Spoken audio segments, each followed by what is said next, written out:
Hello, everybody, and welcome back to the Barely Bookish podcast. Today, we are talking about the vampire Lestat, and I am once again joined by Candace. Hi.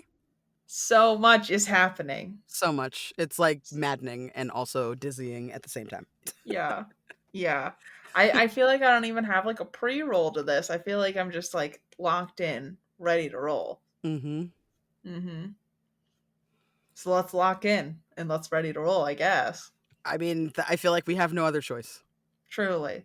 So we're on chapter 3 of part 3. Lestat finds his victim, lures him out of a tavern, literally makes the dude psychotic, and then eats him.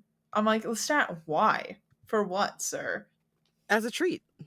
As a little treat, I guess. Yeah. Like, The way that I see it is very much like the energy in my mind is very like the way my cat is when there's a lizard in the house.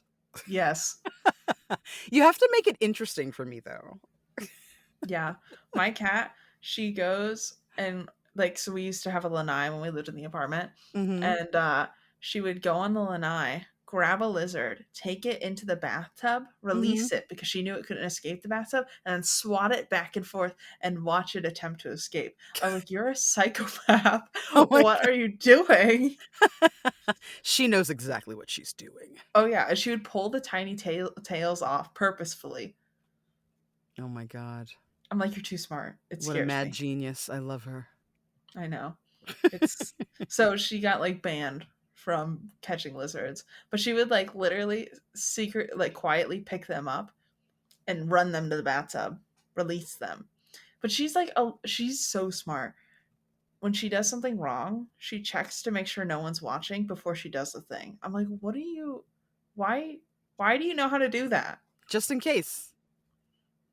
But then she also like snitches on herself. So like when she does something, she isn't allowed to go behind the refrigerator because there's a gap there, and she can get in there, and she knows she's not allowed behind there. So she gets herself in there, and then she goes meow, meow. Like she has like a specific meow she'll make when she's doing something she's not allowed to. And then I like bust around the corner, and she does her like surprised meow. Like, how'd you catch me? How'd you do that? Me doing something wrong? I could never. Could It never. would never be me, mother. Yeah, truly. No. Imagine. Yeah, lots of that going on in this house as well. Yeah. Yeah, so I guess like now, dear listeners, you need Mhm. to keep count of every time Lestat does something like a cat. Mhm. Because I feel like the number is not going to be zero. It's definitely not. I feel like there's no way it's gonna be zero. So, you know. Yep. No way. It would definitely like. I guess I feel like at some point we need to figure out exactly what creature everybody relates to, and we're gonna Hmm. just think of that, keep that in the Well, little back of our minds. Louis is definitely a puppy. Oh yeah. Mm, real puppy energy. I feel like Armand's a Chihuahua specifically because looks adorable, would bite your ankle. Yeah. Yeah, and not stop until he tore through the Achilles. Mm-hmm. Mhm. Mm-hmm. Agree. Yep. Daniel is a parrot. Oh, I like that one. I I like could that see him as one. some kind of bird, maybe a magpie. No. Mm. I'm trying to think of what Claudia would be. Oh man, I know. maybe a teacup pig Oh. Explain. because she's so cute and baby. Mm-hmm.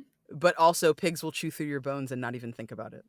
Oh. Like pigs will just like if you put that's actually there's a movie called Snatch. I think this is from Snatch.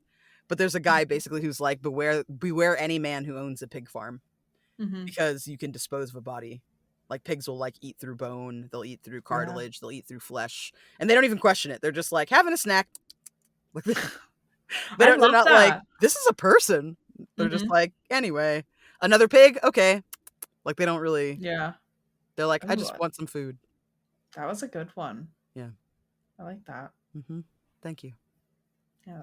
I feel like that's a perfect note to move on from because Yes. that's we can't do better than that, No. honestly. No, let's keep it rolling. So they find a cellar so that the mom can die officially. No Mhm. shitting the pants in that part. Maybe No. he just like was nice and didn't write that in, which he could have, not done for himself, but whatever. Part of me wonders that, and then part of me is also like, is that what it is, or is it more that like she was sick, so maybe there's Mhm. not as much to expel because she wasn't healthy? Yeah, I don't know. true. Probably just didn't write it though. Yeah, there's probably, but I mean, you gotta think there's like all that mucus and like that Yeah, kind that's of true. stuff. Like, if Yeah, you're or the already really consumption. sick, Yeah, yeah, you're really sick, like the things you're expelling, yeah, dangers. Okay. that's true. You're not wrong. So he finally lets his mom in on all the rules. Like she's been a vampire for a good minute. Like I would be like 15 minutes and I'd be like, all right, listen, lock in because I mean, I know you just went through like the euphoria of blood, but there are some things you need to know. One, don't drink past death. You will die. Don't go out in the sun. Basically it. Not really many other rules. Maybe don't jump in fire, which you couldn't do when you were immortal, so I don't know why you would start now, but like Honestly, avoid that. yeah, no. Like, I think that like one of the things that I find so charming but also worrisome about this is Mhm. like how eager she is. Like we go from like that Yeah. first scene of Lestat getting downloaded on the rules, like, what? What's going on? You're going to do what a fire, right? Like, Mhm. and then we get to Gabrielle, and Gabrielle is like, check, check, check. Yeah, I'm gonna break all those rules. But thank you for telling me. Yeah. Like, that's the energy from this lady. And Yeah. I'm like, what are you about to do? What are you about to do, ma'am? I'm Brutal. just thinking about like if I was turned into a vampire tomorrow, what sort of like morals would I be like, all right, I'm not doing that anymore. Like Mm-mm. I feel like morally I'd do a lot of things to like still protect humanity, but like I'm not listening to men when they're mean to me. They're gonna be eaten. Sorry. Not sorry. That's a service I'm doing for everyone else, you know? Genuinely. Yeah. Genuinely that. So for some reason the mom thinks she's only gonna live for the evening and then die by the time the sun rises. And I'm like, okay, bestie, go off, queen. Mm-mm. Lestat's starting to see black, which I'm like, yeah, because you've been a vampire for 15 minutes and then you turn someone else into a vampire and you haven't had anything to eat since. Mm-hmm. Hmm. Absolutely nothing. And I love that she's just kind of looking at him like, you're pitiful. What's Yeah. wrong with you? And he's like, you drank like all of my blood. What do you think is wrong with Yeah. me? I need to refill. I need bottomless mimosas. Stat. My blood sugar is low. What will I do? We need to find ourselves a bard, someone that's delicious. Yep.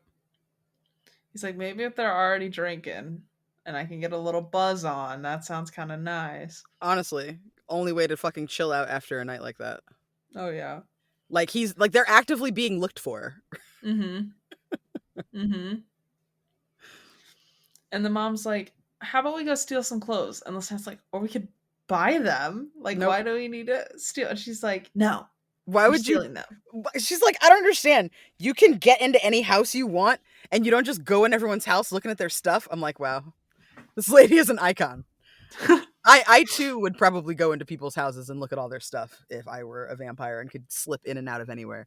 Um, like the level of renegade did not see this coming. I thought she was going to be Yeah. really prim and proper when she was Mm turned, but she's a fucking badass, man. She's like, you know what? It's been about 15 minutes.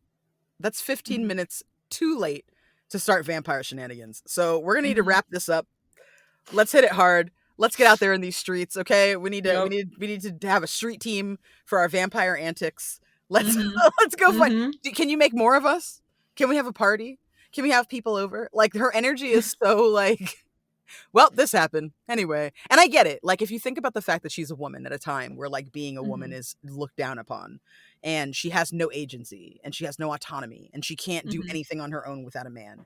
And her sons and her husband have been dragging her down for years and her body is wasting away. Like, I get why this is her reaction, right? Because Mhm. she's been thinking she's just going to die for like 15 years now, right? Yeah. She's been waiting for death to come for 15 years. She feels super uncomfortable.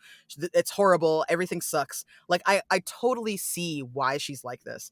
And I think Mhm. it's a credit to Rice for writing her like that, because it's like there's a very quiet rebellion that's happening Mhm. inside of her when she's mortal. And then there's an out loud rebellion that's happening the second she gets turned. Um, Yeah.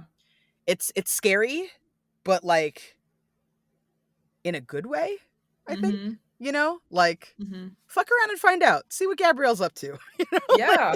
I love let's it. see what Sh happens. She's the one where it's like after you've been, like, through some shit, you're like, Mhm. "Alright, you know what? Fuck this, I'm calling Gabrielle." And That. Gabrielle's like, "Alright, club, another club, Yep. no sleep." Yep. We're going all night, baby. Like I also imagine that this is essentially the vampire equivalent to, like, walking in the rich people neighborhood to see what their houses look like. I yeah. love that shit. So it's Yes. like, at what point do you're like, "Alright, this isn't enough.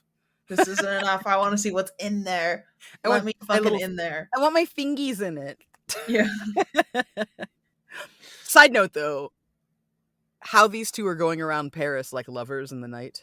Ugh, gross. I have a lot of problems with that, guys. I'm not gonna Yeah. lie. I've got some Yeah. issues. I've got some beef with that a little bit, you know? Anne Rice says, "We were lovers kissing," and I was like, "Girl, what? What the She was fuck?" your mom 10 minutes ago. Yeah. You can't start finding your mom hot. Sorry, not sorry. That's It takes at least 3 lifetimes for you to be able to turn and look at your parent and be like, "You know what, actually?" I think it takes never lifetime. I think no. I think illegal. I think call the fucking cops right now. Like, what? They're both, like, so into it too, though. Like, they're I into it. know! Like, they don't ask any questions. She's like, "You know what? Like, you're barely my son. Those other hoodlums are my son, and I fucking can't stand them. You're special. You've always been special. It's fine." And Lestat's like, "No, but I've always loved you. It's always been." I'm like, "So, No! if you hadn't been turned into a vampire, would you be trying to bone your mom?" Like, that's the question that I have. It's giving ancestral grooming, to be honest. It is, in fact. I hate It it. is. Yeah. So, scooting right past that because the more I think about it, the grosser it feels. Oh, don't worry. There's Um, plenty more where that came from, guys. literally, We'll circle back. literally. So, the mom is hyped that there's no one in the city that can hurt them anymore. And then I put like a little note in there. I'm not so sure about that, babe, if we're being so real. Sweetheart, no. Darling, no. And then the mom decided to kill a random kid that looked like Nick. And Lestat's Mm. like, that's too far. What the fuck? Yeah, like, I also like, I like all these callbacks that are starting to happen for him. Like, that she's Yeah. not aware of, like, recreating. So, Hmm. like, even, like, the running on the rooftops, right? Like, they're, like, traversing the city on rooftops the way that Magnus did with Lestat when he first Hmm. got him, right? And so Lestat's there trying to, like, keep up with, like, he's trying to show her the city, but she Hmm. keeps, like, doing that thing where it's like, I don't know if anyone else has friends like this, but you know that one friend where you go on a trip with them and they've researched everything to do in the city already? And so Yeah. you're like, "What are we gonna eat?" They're like, "Here are 6 places." And you're like, "Damn, okay. We literally just got here." They're like, "Yeah, I literally made this list on Yelp 3 weeks ago." So as that person occasionally, I really stand how this lady is like, "We need to get around here in a better way. What do you mean you don't use Mhm. your powers? What do you mean you don't do big jumps? What do you mean you don't climb Yeah. up the sides of buildings? What do you mean?" Like, she's asking all the right questions. I'm like, that's what I would say. If someone turned me into a vampire, I would say, "Why are you not just stealing things? Who's gonna see you? Who's gonna report on it?" Listen, Like, the way I would so immediately get rid of my car because I'm vampire running everywhere. hello? What do you mean? Like it's No car basically like, insurance. bro, it's like having a Ducati and you're like, "Yeah, let me just take the Civic." Yes, No. yes, What? no, no, no. All day, every day, vampire shenanigans. And Gabrielle Yeah. is like, "That's what I'm here to do. Isn't that what you're here to do?" And Lestat's like, "I mean, but I have a lot of money." that I could just like spend, you know? And she's like, sure, go off, I guess. Spend all your money. Take carriage rides. Okay. Pointless to me, but sure. Sure. Yeah. Crazy. I feel like I would. It would be one of those things where it's like I would have a car solely for appearances. Yeah. Well, I feel like that's probably what Lestat is failing to say to her. Like Yeah. Lestat is trying to like make something of himself in Mm-hmm. society, so it's easier for him to get what he wants. That's why he has Roger, right? Roger's whole purpose is to just shut the fuck up and do his job. Mm-hmm. And I feel like that is important if you're a Mm-hmm. vampire to have people who are going to take care of business in that way for you. But at the same time, the whole time I'm reading this, I'm just like, this is so terrible to have this much of a conflict of interest 5 Yeah. minutes into this person being a vampire. Yeah. I feel like Gabrielle would become quickly the vampire that lived in the forest Mm-hmm. because it's like she would get exiled from humanity because she doesn't understand that there is consequences to eating every single person that exists in Yeah. Paris. And Lestat's like, oh, why don't we just like be really rich and fancy because we require literally nothing to survive, so all of Mm-hmm. our money can go to jewels and being cool in Paris. And Gabrielle's instead like, why don't we just eat everyone, do nothing, rob the rich? And it's wild because like Lestat's like, we could just have jewels. Remember your jewels? You love jewels. And she's like, fuck jewels. Like, I mean, okay, but I have this whole box. Don't Yeah, you like them? literally. She's like, I like the blood of children. And he's like, well, Well, I guess we can find some children. I don't know. yeah, Then she like yeah. eats this boy and is immediately like, you know what? I know that I said that I was going to eat this boy, but I also think I'm going to rob him. Hmm. I Uh-huh. think we're gonna do that too. And Lestat's like, I've never wanted you more. You look like a boy, and that's so hot. Which, like, Yeah. goals. I get it. You look like a Hmm. boy, and that's so hot. That's absolutely a vibe for this non-binary, gender fluid, Hmm. weirdo, pansexual that I am. Right? Speaking to the choir, really, preaching to the choir over here, hearing you out. Yeah, cute girl is boy. Very good trope. Or on Yeah. high school host club for my anime watchers. Right? Like.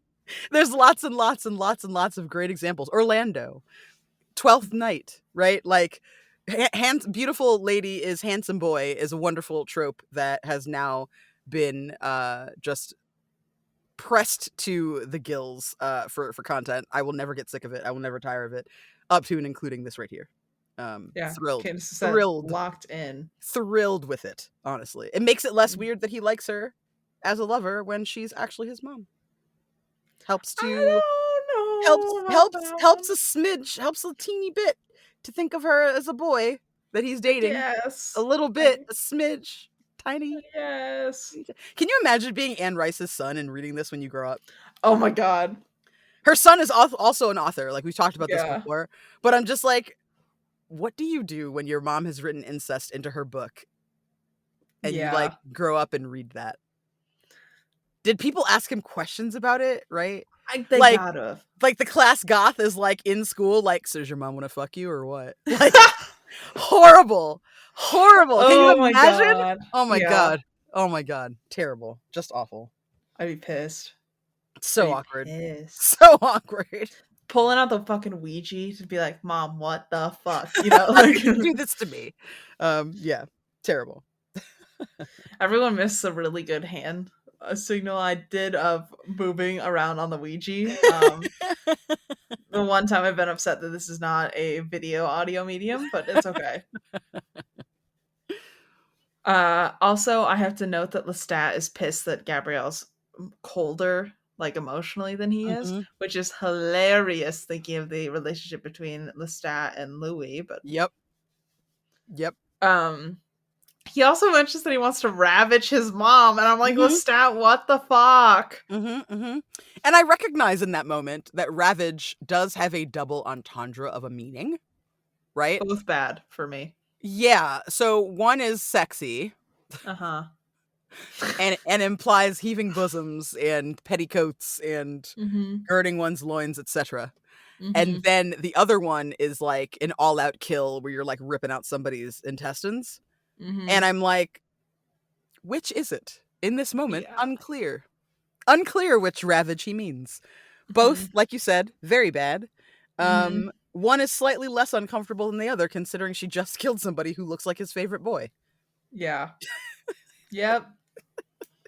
And then stole the clothes also. Yes, yes, yes. So then we find out the presence has been stalking them literally all night. Yep. Um so they start to round back. So he's like, "Okay, listen, we got to get my horse and we need to get the fuck out of here. It's time to go back to the castle." So they round back, but grab the horse. But in case someone was watching them, they had to like break the tether. He used mind powers to make it run to them. Mm-hmm. They jump on it without ever having it slow down, and then they run out of the city. And I'm like, you guys are fucking vampires. Start running. I don't think this horse is going faster You'll than you be are. fine. Yeah. So I'm such a fucking nerd about tabletop role-playing games Mhm. that I wrote down, Lestat has speak with animals? That's That's so adorable. cool. Great job, Lestat. Why don't you ever use that to talk to the rats Louis is eating? That could have tortured him even worse. That's Can you so can you funny. imagine? Instead of like going over to murder Claudia that night, right? He Mhm. finds Louis like in the fucking sewer, like eating rats and shit. He should have just walked up to Louis and been like, "That one thinks you're handsome. Are you sure you want to eat him? That's his best friend.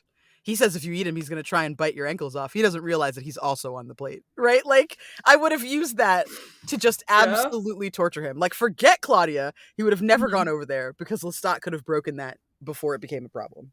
Mhm. But no, he's using his speak with animals vampire powers to ride a horse until it is like lathered and miserable across the French countryside. Okay, sure. Do you, man? There's a Yeah, lot of things literally. Lestat's doing that I would not have done. All I thought you were gonna say was being like, "What's the speed stat of a horse versus vampiric speed?" That's where I thought you were going with this. I would like to know that information though, if anybody has that Yeah. data. Yeah, literally. I'm like, "Show me the comparison because there's no way this horse is moving faster than the vampires are."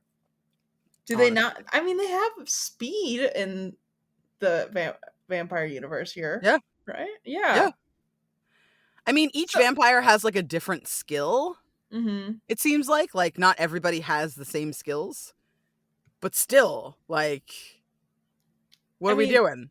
we know they move too fast for like the human eye to track when they're moving. Yeah. And a horse doesn't move that fast. I can see it just fine. Yeah. So, I wonder if it's to like prevent being like caught, maybe? Because he can't fly yet. Because we know that Lestat can fly. Like we know that he can yeah, raise all the way up into the sky. So like part of me wonders if like powers also start to manifest over time too. Like true. if maybe like he doesn't realize that he has super speed. Yeah, I don't know. Hmm. Yeah, I mean he didn't he run to the city next to it? The like night 1? Oh, you're right, didn't he? Yeah. Does he think maybe his mom can't run? Maybe that's what it is because she's so new. Yeah. Either Or way, I he's mean, wrong. yeah, either way, get your shit together, start running, buddy, you know? Tighten it up. Tighten it Yeah. up, dude. Jesus. So they run out to get to the tower. Wait, hold on. Oh, they ran out of time to get out of the tower, get to the tower, so they decided to go to the dungeon crypt to sleep instead. You Hmm. would not catch me sleeping in a crypt. Dead bodies? No. Just in case, you know. Mm-mm. I mean, I would have multiple layers, I think, if I was someone who's like. But here's the thing: I've never had an issue getting home in what I decided was like the time I wanted to get home. I don't think I've ever had that problem. Yeah. So, and you have super speed. Get it together. Get to Yeah. your, you know. I also wonder if there's like an internal clock that vampires have. Like I know most humans, like there's some kind of internal clock that we have that'll tell us like roughly what time of day it is, unless we're Hmm. completely like in a room with no nothing. Like your Hmm. internal clock kind of goes away if you don't have access to like sunlight and stuff. But like there's at least a Yeah. sense of I need to go home. There's a Mhm. sense of getting tired. It feels like Mhm. that's something that he like is still trying to calibrate or something. Same with her because she fades even faster than he does. Yeah. It's weird that he baby birds her some blood though before bed. That's fucking Yep. Yep. I don't know, man. And then Gabrielle also talks to Lestat as if his mom's a different person than herself. And I was like, Right. well, and I was being very careful because they didn't change Gabrielle's pronouns yet. Mhm. And I don't know if they will. So I kept like having to check because I'm like, where are they? What are Yeah. you? You know what I mean? Yeah. I do like though this like the scene where she cuts her hair. It's very Yeah. evocative and like and kind of reminds you of the scene with Claudia where Claudia tries to cut her hair and it grows back. Here it doesn't because it's like before bed or whatever. She cuts Hmm. her hair to complete this transformation. And the note that I Hmm. wrote down was I love the gender play happening here with this character cutting off her hair to be unbound by society and undeath. So like she gets to this place where she's like I can do anything I want. I can be anything I want. I can look Hmm. however I want. Why don't I do those things? Like, she doesn't really ask permission to be Hmm. like who she is. And that's something that it feels like Lestat has done his entire life is like ask Hmm. permission to be who he is. Even in Undeath, he's still like walking the walk of a living mortal man and not Hmm. really taking advantage of the benefits that vampirism has offered. Um, Hmm. and I think that like her willingness to embrace that, part of that is because she has lived this life of oppression, you know? So it's easier for her to throw it all away. Whereas Lestat Hmm. has been it's his life has been hard and challenging, but like at the same time, he is a man in this society. Yeah. He is a noble who granted didn't have a lot of money, but still had like the pleasures of nobility, the expectation Hmm. of nobility, right? Like his relationship to his humanity is so different than hers. Um and I think it's really interesting that like I feel like in an earlier chapter when there's like a flashback and she's talking to him about his brothers, she talks about how they waste what they have. Hmm. And I feel like this is like an echo to that, right? Of like how she's not going to waste what she has. Yeah. My note for this was hell yeah, trans rep. Fuck yeah. Yeah. And it I love that. continues and is beautiful. Yeah, yours was very poetic and gorgeous, and then mine's just like hell yeah. Listen, Pride is 365 days a year, okay? Hmm. Hmm. Iconic. And then my next note immediately after that, ew, Lestat kissed with tongue. What the hell? Yep. Kissed with bloody tongue. Yeah, what the fuck, Don't forget Lestat? that part. That part matters a lot. All right, we are on to chapter 4. Mhm. So Lestat wakes up the next morning, worried his mom didn't make it, and I'm like, oh god. Um, he goes back to Magnus's tower, starts selecting jewels for her. His mom manages to somehow sneak up on him and is staring from outside the window, just hovering out there. Hanging out, just fingers like embedded in the mortar between the Hmm. fucking bricks. Like, just looking at him Yeah. like, look what I can do. Like, Listen, I would do that too. I'm not gonna lie to you here. I would immediately be like, "Oh yeah, vampire powers for good. I'm out here." how do we get fan art of this? That's all I Truly. want. I just want fan art of this moment of her being like, like staring into the window and then being like, Jesus! Oh, God. Yeah. I didn't think I It, could be scared anymore as a vampire. it's giving the grudge to me. That was the vibe I Yes. was getting. Yes. Yes. She did do it on purpose to scare him because she thought it would be funny. Absolutely. Which heard, felt, agreed. Yeah. Same. Yeah. Same. He's horrible. You should bother him as much as possible. Um, Absolutely correct. you know what, though? Like, Lestat is a little bitch, Mhm. but Lestat also really, really supports Gabrielle's transition. Mhm. Like, is so into it. Like, the stuff that he Yeah. selects for her are, like, rings that'll make her hands look more masculine because they're so Mhm. small and, like, make her more commanding when she, like, approaches people as her actual new self. Mhm. And I'm like, how was this book published 40 fucking years ago? And, Yep. like, we're here. Like, how in the Yeah. world this book came out 40 years ago. And 40 Mhm. years ago, it was not crazy or considered awful or bad or weird. that this man is like really caring about a femme in his life that's like, you know what? Mhm. Actually, I think like I don't know anything about like trans identity because it is the 1700s and I Mhm. don't know anything about pronouns that I could be using instead of she her, but also this is who I am. And Lestat's like, I can see it. You look handsome. Like immediately gives gender Yeah. euphoria. Like immediately offers gender euphoria and it's beautiful. Like it Yeah. sucks that it's definitely his mom. But also Yep. the rest of it though is great. Mhm. And like the trans rep just keeps on coming. I know that this is that this situation with Gabrielle is unsustainable. I am Mhm. positive that we will not have Gabrielle at the end of this book. Um, Correct. she's a burning star, and she is Mhm. burning so hot and so fast. Who knows what's about to happen? But Yeah. while she's here, I'm like, can you like what's your chosen name? What's your chosen name? Are we going to get to a place in this book where you have a dead name and nobody calls you that anymore? I hope so. I hope it's Mhm. relatable, right? Because in my head, I'm like, we're definitely walking into the Vampire Lestat as a television show. And if y'all are Mhm. going to have this trans allegory and this trans conversation in the Vampire Lestat TV show, boy howdy. Boy howdy, am I Yeah. so ready. I'm so ready. Same. Please, please, please. I I beg of you. need I need Gabrielle to lock in with a good name though. Cuz Yeah, Gabrielle, killer vampire name. it I is. don't you can't go from Gabrielle to Gabe though.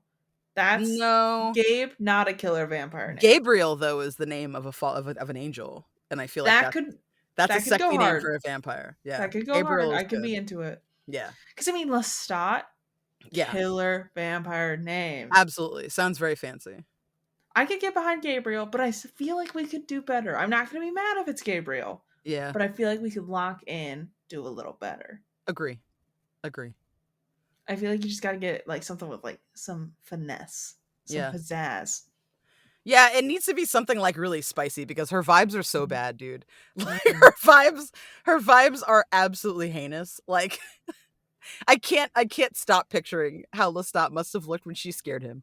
Like I feel Mhm. like he's not a character that you ever associate with fear, really, Mhm. like that. Like Mhm. especially after the first book and then everything that you've kind of read up to now. Like he's not really that person, right? He doesn't really give scared person. Like he very much Yeah. gives yeah, it's scary, but I'm still going to go into it and if I die, I die, right? Like that's more Mhm. the energy that he seems to like put out there.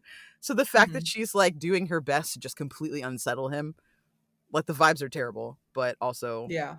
she's an icon. I don't know. An icon, a legend. Yeah. Yeah. So his mom's immediately like, "All right, let's get back to Paris." And Scott's like, "But I wanted to show you around the castle and show you my jewels." And she's like, "I don't give a fuck about any of that. We're going out to party." Which, like, have you ever had that friend where you're like, "We're going on vacation," and you're like, "Okay, cool, we're gonna sit by the pool," and then they're like, "Club," Yeah. and you're like, No, we're doing all of "Oh the things. god, We're going to stay up as late as possible.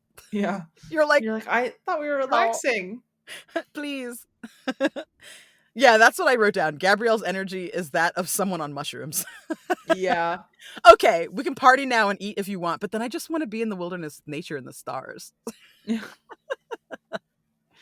Or even like, I could see if you were gonna say that she was on coke, Yeah. like running. Yes. Yes. Way too hot. Running way Too too hot. hot. Yep. So Gabrielle's pissed because her hair's long again and she like full breaks down. And I'm like, fair, bestie. And the sat's like, listen, I will cut your hair every single day if that's what it takes. Which I'm like, aw, good son. Mm. Also, boyfriend. I don't fucking know. I love the existential dread that creeps in though. He's like, "Hey, so being a vampire actually kind of sucks." She's like, "Isn't it great?" He's like, "No." Yeah.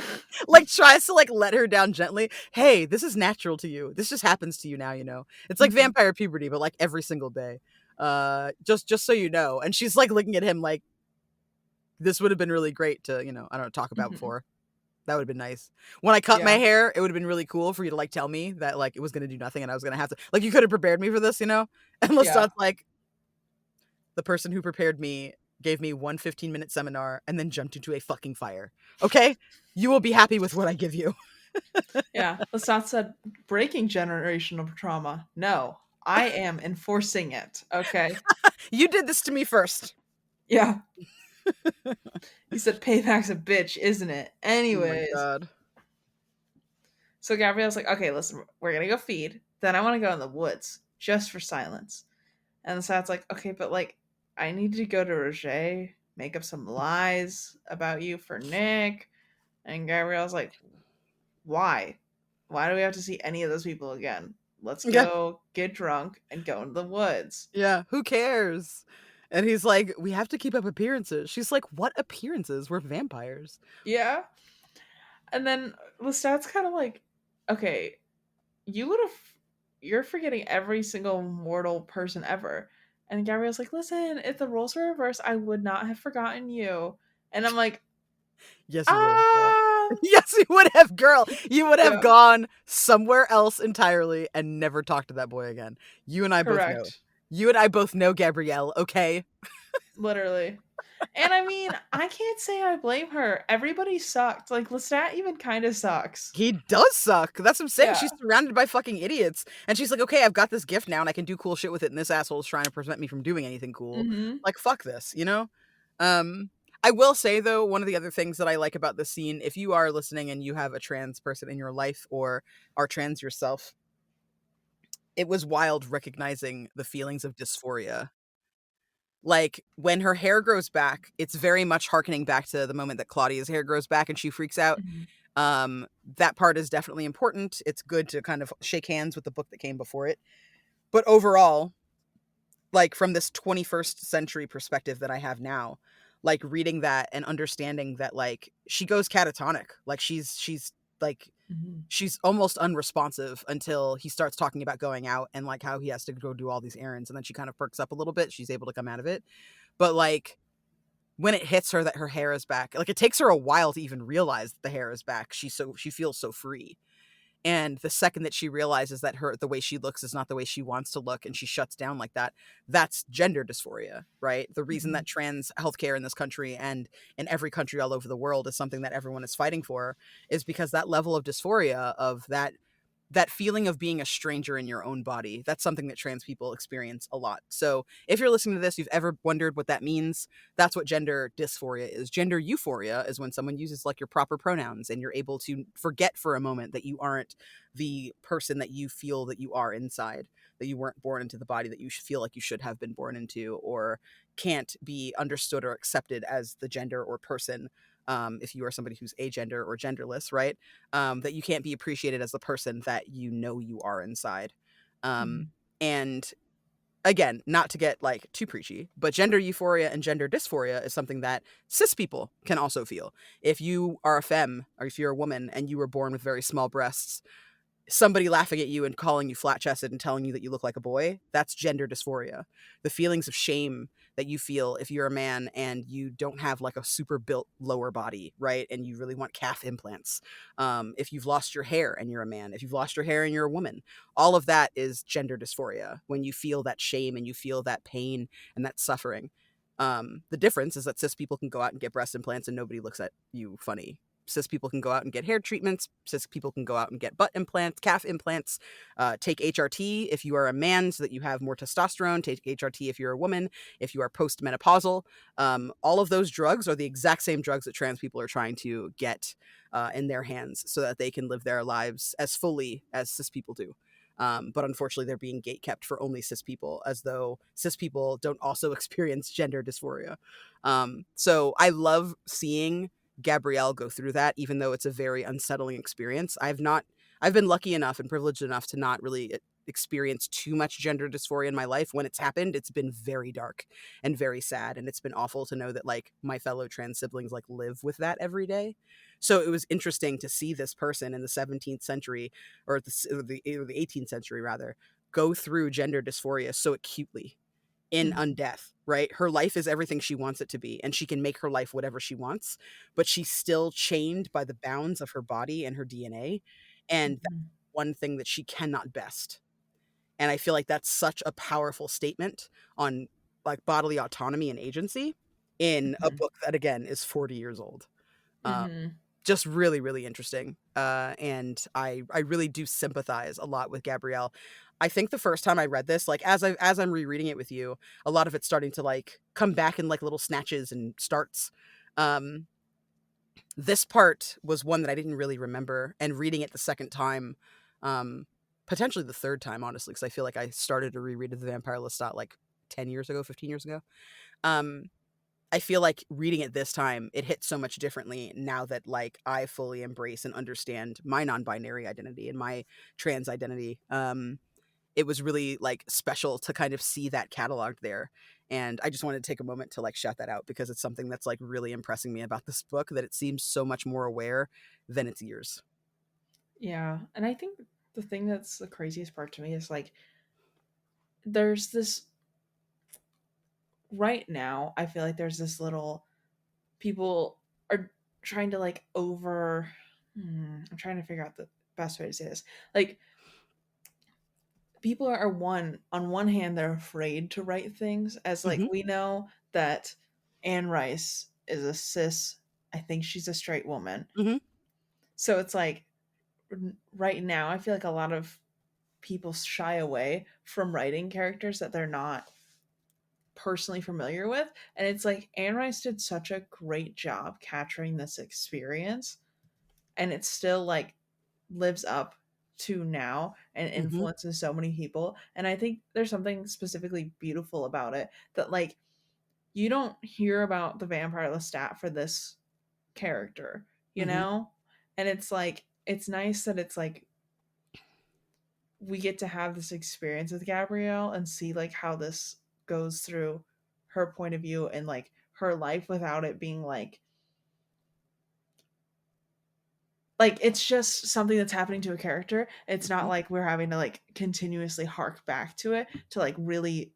And I'm not sure how exactly to say what I'm trying to say, but it's Mhm. like we're having this beautiful moment and seeing what she's experiencing without it like completely overshadowing the rest of the novel Mhm. because of the time period in which it was written. It's accepted more so than like nowadays where like people would boycott it just because it was written in here. You know what I mean? Mhm. Does that make sense? Yeah. And Yeah, I and just I actually just looked that up. mhm. Anne Rice, in interviews, described herself as being a genderless soul. She had leaned into being queer. So I think that like, Yes. yeah, so like I don't know that she was like out the way that people are out now because our Mhm. society was just very different at that time. And I think that's why we see so much pushback of people being like, "Oh, you're forcing it on me," because people used to just be kind of quietly gay. Like Yeah. I don't know if anyone is watching The Gilded Age or if you've seen The Gilded Age. I feel like you would really enjoy that show actually. Yeah, I There's have lots of not. drama. It's very like it's set in like the late 1800s, so it's got like that Jane Austen appeal, but like high society. Okay. I think you'd love it. But in this most recent season, like that's on right now, there's actually a moment that I saw, I think yesterday in last night's episode, I think in Sunday night's episode, um, where there is a conversation. These two Mhm. men go into an establishment that is clearly supposed to be either like a strip club or like it's a gentleman's club, right? Um, Mhm. we now have the word gentleman's club, which means strip club, right? But Mhm. back then, a gentleman's club was literally a club for gentlemen. Sometimes there would be strippers and whatever. Sometimes there wouldn't. So in this particular Mhm. scene, there's two women boxing and knocking each other about, right, and fighting and everything in scantily clothes.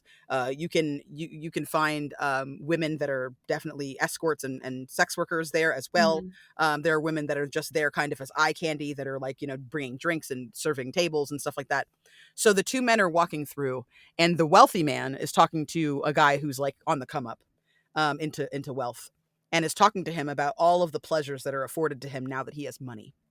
Mhm. And he says, you know, if you want a lady, if you want a gentleman, if you want both, if you want someone who's neither, right? Like talks openly with him. If you're looking for Mhm. any of these things, you can find Mhm. them here. But on the same show, there is a man who is in the closet since season 1. You know that he's gay, he's in the closet. Right? Mhm. He is a prominent member of their society. You see a little Mhm. bit of this in Bridgerton as well, right? If you ever watch Bridgerton, Benedict Bridgerton, he goes to a party in season 1 or 2, I think, where it's like Mhm. it's a party that's clearly meant for debauchery, right? He happens upon a painter who is making love to a man and kissing his wife at the same time, right? So Mhm. like this idea of debauchery, this idea of being a libertine, of experimenting with your sexuality, of experimenting with your gender even, right? That's not a foreign concept at all. And it's Yeah. wild seeing it represented in these historical dramas, right? And even this is a historical drama, technically, right? Mhm. It's a historical Gothic book. It's Yeah. interesting seeing the way that it's portrayed because people absolutely knew that that was a thing, and it didn't Mhm. feel like people would just discriminate openly or blindly, right? It felt more like, well, that's not my problem, right? Yeah. Like, it felt more like, I mean, if you want men, there's men. I don't really like men, but if you want them, they're over there, right? Like it felt like it was Yeah. just kind of commonplace. What I think has happened is that back then people were more interested in straddling the line. Mhm. So you have a wife and a child, you have a husband and a family, right? But Mhm. also you are with you have like technically a girlfriend or a roommate in quotation marks, right? Like Mhm. people would hide it but still try to keep up appearances. And I feel like that's the difference now is that people aren't trying to keep up appearances. If people Mhm. were still like, "Oh, I'm married with kids, but also I have a partner of the same gender or sex as me," I feel like people wouldn't have as much to say. But because people are like, "I don't want to have to pretend anymore," that Yeah. society is like, "Oh, you're rejecting our contract then. You can be whoever you want as long as people don't know about it." Well, like that's been the crazy. I've had this conversation a few times with different people where Mhm. they're like, "Oh, this kid's too young to like figure out their gender." I'm like, "Isn't that the whole point of growing up? Is that you're supposed to like Yes. play around and like figure out like you can go with like 17 different pronouns. Yes. What? Protons. Like you it change it up every day if you want. Like who Yeah. gives a fuck? Like you're that's a whole point of like you're still like you're figuring out your style, you're figuring out your vibes, you're trying to figure out who you want to be as a person, you're figuring out Yeah. who you're into, what you're into. You know, Yeah. that's the whole point of growing up. And Yeah. it's like people get so freaky and they're like, my child cannot dress like a boy, blah, blah, blah. And I'm like, oh my God, put that kid in some pants. Chill the Like fuck out. We're fine. what's so wild too is like the idea that like things can turn you gay, right? As somebody who's known that I am very much into anything that's beautiful, like anyone that's pretty, Yeah. and pretty also, I have to tell you, pretty means a lot of things to me. So I have Hmm. a very open book when it comes to who I'm attracted to. Um, Yeah. I can absolutely tell you, I knew I was like this from birth. Yeah. There has never been a thought in my mind that this is who I was. I spent a Hmm. lot of time thinking about whether or not it was going to be okay with people. And Yeah. spent a lot of time thinking about how hard it is to meet other people who can understand you. But Hmm. like at 4 or 5 years old, I was not confused. Like Yeah. I was not confused about that at all, right? I Hmm. wasn't allowed to date until I was 16. It didn't take dating for me to know that I wanted to kiss boys, girls, and anybody in between. I watched Yeah. Labyrinth and was like, so Sarah is a prince, right? Sarah isn't a princess. She goes to rescue the baby. No one's there to rescue Mhm. her, right? The whole Mhm. allegory of that is about gender. But because it's not overtly about gender, people don't have Mhm. anything to say about it. But almost every non-binary person I know cites that movie as going, "Oh my god," right? It's like an "oh my Yeah. god" moment where you're like, there's a third option, right? Like Yeah. But it's like so the art is going to speak to whatever's inside you. The art isn't mhm. going to make you gay. The art is going to go, "Hey, so this." And then you go, "Yeah, that's not for me. I'm probably I think I'm cis." There are And the people who hard watched Labyrinth and went, "David Bowie's hot." And that's all they got from yeah. it. Oh, You know? crazy. Like, I still haven't seen it. oh I my need to get goodness. on it. It's But I think wonderful. about that too is like if that came out right now, you know, people would be like, "Oh my god, blah Yeah, blah they'd blah freak blah." out. Yeah. Yeah. Crazy. Well, I mean, this is brought to you by the same people who thought Freddie Mercury was fucking straight.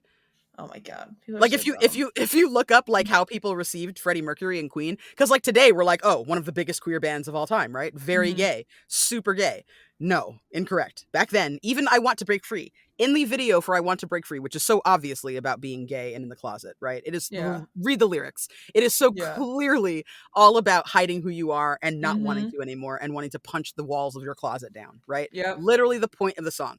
But if you watch the video, all of them are in drag.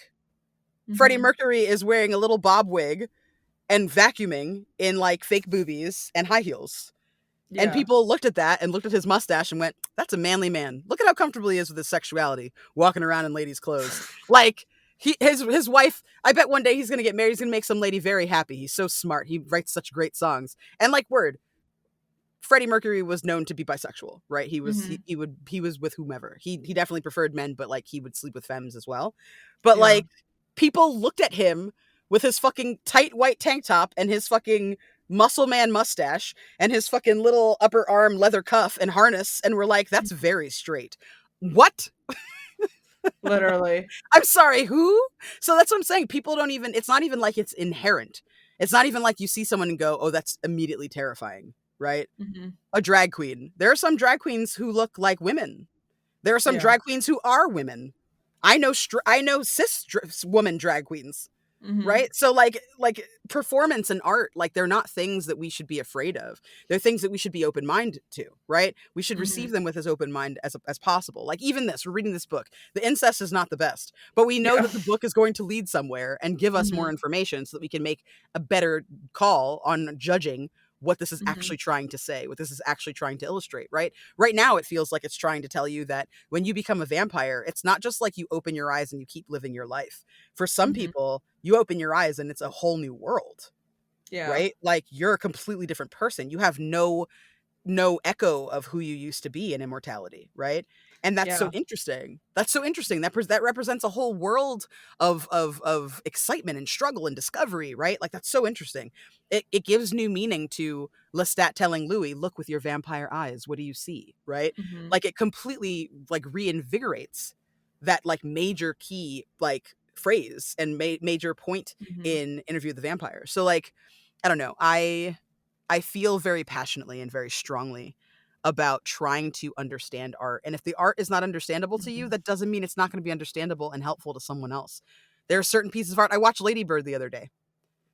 It won a bunch of Academy Awards. It was nominated for a bunch of Academy Awards. People fucking love that movie by Greta Gerwig. Mhm. I watched it and I was like, okay, Yeah. great. Well, I watched that. It did not enrapture Mhm. me. A Star is Born. I watched that movie and I was like, some of these songs are good. I did not understand Once Upon a Time in Hollywood. I just saw that and I was like, "That's a movie I've seen." It's not Apparently, for everyone. I needed a lot more context because I Yeah. didn't know anything about Charles Manson. Yes. So, Well, this is what I'm saying, right? Like, not all movies are for all people. In TTRPGs, we say that all the time. Not all games are mhm. for all people, right? If Mhm. you hate spiders, you're not going to want to play a game about the spider god Anansi, right? You're just not. Mhm. There's be Mhm. spiders all over that shit. It's not for you. Don't be Mhm. like, oh, why don't you run that game for me without all the Anansi stuff? That's the game, right? Yeah. Go find a different game. You love deer? Great. There's a game called Duck Duck Deer. Go play that, right? Like, whatever. I feel like not everything has to be for everyone for it to be valid. Mhm. And as long as it's not offending someone, as in making fun of their beliefs, Yeah. then what's the problem, right? Just acknowledging that trans people exist and acknowledging that people who exist outside of the heteronormative spectrum, right? That doesn't mean that it's offensive to you. No one's making fun of your beliefs. They're just asking for Mhm. grace in having their own, right? Mhm. So I feel like this book is so ahead of its time in that. And Yeah. like, I don't know, every chapter just brings me closer to being like, what? I know. I just love that, like, not that Anne Rice got away with it, but more so that, like, it was produced in a time where Anne Rice can just say this character existed and this is their experience Hmm. without having to like continuously hark back and like be like, and this is their experience. Drill it into your brain because Hmm. like right now I feel like we have to do that more Yeah. to like be like, this is who this media is for. Whereas Hmm. Anne Rice is like, I don't give a fuck if you read my book or not. Anyways, Someone will read it. yeah, like I love it. I love it. Like Yeah. just sliding it right on in and be like, "Yep, anyways, moving on." Like Yeah. Yeah. That right continue there. yeah, Hmm. continuing on with our small spiral, but it's okay. I think it was all things that needed to be said for sure. Yes. So Lestat says that he's never going to turn Nikki, and I'm like, "Never say never, baby," but okay. Honestly. That is something I've really been trying to like lock in with. Is like Yeah. I try never to say never because I've regretted multiple times where I was like, "Oh, I'll never be someone that has a minivan. I'll never." And then there was like I watched all the people doing van life stuff, and I was like, "Ooh, Actually. actually." And then I was there's like a lot of things I never said do. I said I never would do, and now I'm like, okay. But as I've learned and grown, my feelings on things have changed. Yeah. As I've become an adult, things have changed. Yeah. I never said I would date again, but you know what? Here we are. I mean, honestly, that's the nature of growing, right? And I think Mhm. that there's this mythology that there's a point where we stop doing that, right? Mhm. Like the idea of growing up is one that like so much has gone into making this idea of like kids being kids and Mhm. children being innocent, right? And then what innocence means in children, right? There's been this legacy over time of people kind of trying to make childhood special and sacred. But I Mhm. feel like in doing that they kind of stopped recognizing that change is inherent to all living things. Yeah.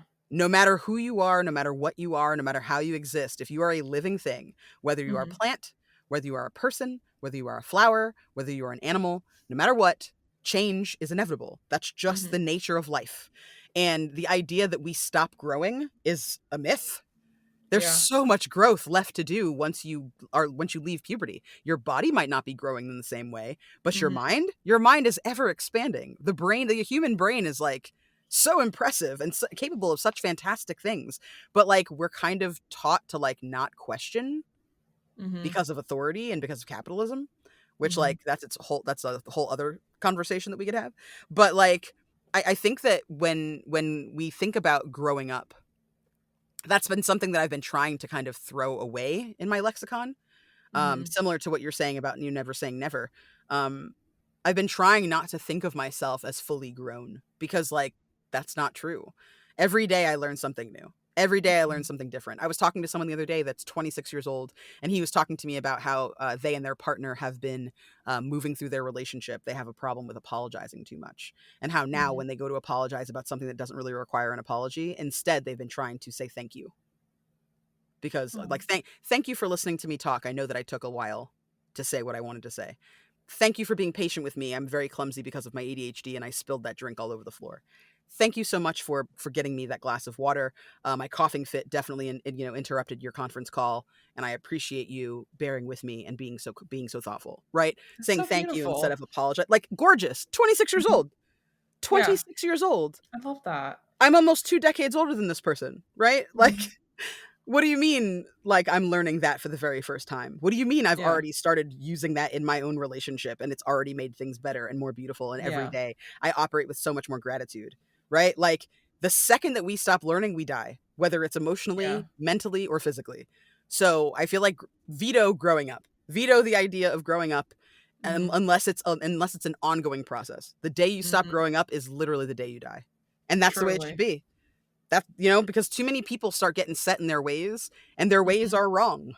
And when you're set Correct. in wrong ass ways, that's how you get to the society we have right now. I feel So like we're I feel teaching like, people so yeah, much during this episode. I hope so. I hope you guys like this. This book made me very passionate today. I know. We're having a little motivational episode. Let me see. Oh, I did also want to mention part of like after Gabrielle went comatose, Yeah. and in this moment, Lestat like braids out her hair, puts her in different clothes, like gets it off of her face and off of her neck, Mhm. and he's like, "All right, we're gonna go hunt in Paris and walk the town all night. And if you want me to cut your hair every day, I'm gonna do it. Mhm. Whatever's gonna make you feel your best." I was like, "Oh, that's Beautiful. beautiful." Yeah. So charming. And that's where we end this episode, and we ended the chapter. Candace, where Okay. can the people of the internet find you and all your stuff? You can find me at the Candace Marie on Blue Sky and at Candace the Magnificent everywhere else. I have a couple of things coming out. I'm about to be on a show called Feminist Fairy Tales. Season 3 is coming out soon. It's a show that's all like little vignettes that are about fairy tales retold through a feminist lens. You can hear me in 2 different episodes this season. One that is a play on Peter Pan, and one that is a play on Goldilocks and the Three Bears. I'm very excited for that one.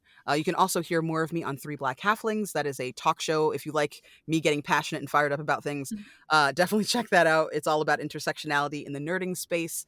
It's myself, Jasper William Cartwright, Olivia Kennedy, and Jeremy Cobb. If you've ever seen Dimension 20's Burrow's End or Thresher on Critical Role, that's Jasper, my colleague. So definitely come check us out. We do really cool things. Speaking of Critical Role, you can see me on their episode of Narrative Telephone. the one that is the one before the one that's out right now. If you're in the future listening to this, just look it up. You'll see black people on there. On the page, you'll see the thumbnail of a black person. There's one that's a femme. That's the girl from Star Trek. You don't want that one. You want the one with the guy. That's me. That's my team. I'm not the guy, but my team is on that episode with the guy. Anyway, you can also hear me in the video game Monaco 2. And if you want to check out an indie video game and show a little bit of love, donate to support trans people in America or Gazans overseas, please go to itch.io/SealBee Games, SEALBEE Games, to find Banshee, BEANSIDHE, which is a walking sim similar to What Remains of Edith Finch or Going Home. Gone Home, I think it's called. And it is basically set in a graveyard where you talk to a bunch of deceased Irish people about the Irish oppression that took place by the English. And it moves through history all the way up into present day, where the game dev, Emily, a very close friend of mine, has the last segment of this cemetery that you are navigating that has symbology of all the people that she has personally lost in her life. It's very much a meditation on Irish resistance as well as trans joy. So please definitely give both of those a look-see. You will hear my voice in Banshee as both the narrator, the Banshee, and Clodagh Connolly. So I also voice directed that one, so I'm very proud of it. So please check Oh, it out. love that. Thank Yeah, you. check Candace out and all of those things. And then you'll catch us here in 2 weeks with another episode of Vampire Lestat. Bye, everybody. Bye!